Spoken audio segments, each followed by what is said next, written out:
You've been doing this racing deal an awful long time. Tell people when you first got started in racing. First got started? Well, probably back mini stock days. I was actually racing go-karts back in, I don't remember when it was, a long time ago. And I got hooked up with Bob Hackle at the go-kart races, and he offered me one of his mini stocks to try it out. So I went racing for a whole summer with those guys, and we had an absolute ball. Did a lot of traveling around, met a lot of great people, and had a lot of fun. Do you ever stop to think now, you said Bob Hackle helped get your start, that his grandson is now racing modifieds? How does that make you feel? I'm glad he kept going and stayed in the sport. No, we've been doing it a long time.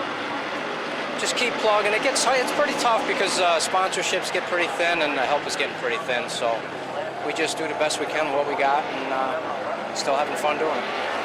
Now, if we take a look at the pit area these days, we see a lot of drivers, a couple drivers that started out as your crew members. How enjoyable is that for you to see them move on and start their own racing careers?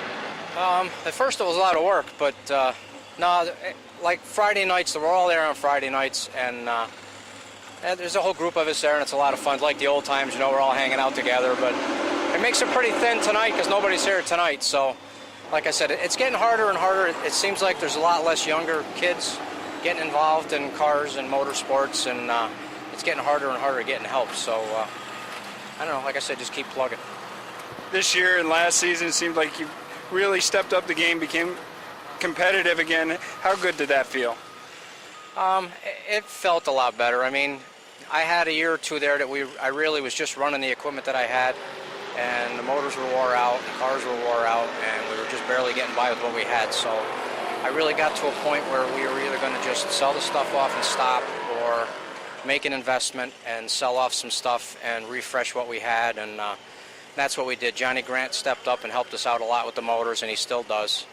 And Ronnie and Jack at Jumpin' Jacks helped me out with some cars, and so it kind of got us back in line where we need to be. I'm still behind a little bit on a few things, but like I said, we just keep plugging. You're in the top 10 of points here at the Fonda Speedway. How tough is it to be consistent with the group that's here every week?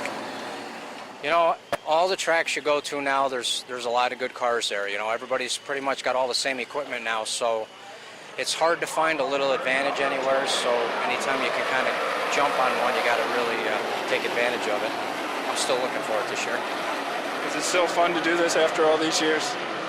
Yeah, we're still having fun. It's like I said, with the lack of help though, it takes a lot more time.